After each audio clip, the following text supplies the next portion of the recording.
kay ni Edgar. So thank you very, very much. Shout out sa mga parents ngayon. Ang tawag ko sa kanila, bad influence. Kasi ang dami-dami matitinong banda, parokya yung pinirinig sa inyo, no? So thank you very, very much. Pero okay lang yun. Okay na parokya. At least hindi kami kasi sa mga kasalbahe yung mga yun, mga adik sila kayo, diba? Pero sa labas, dalawa lang ang kaibigan namin yung we na-appreciate na talaga ito. Thank you very, very much. And dahil sa nasabi ko yun, naniniwala ako dito na kahit hindi namin kaedad, naniniwala ako dito na marami kami mga kabats na mga batang 90s dito ngayon gabi.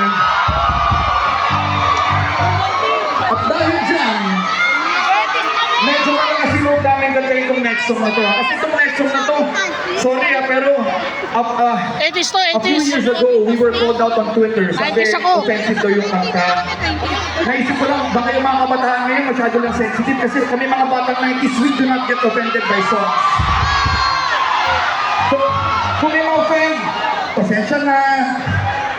Sa mga hindi na-offend, cheers, talaga tayo natin itong next song.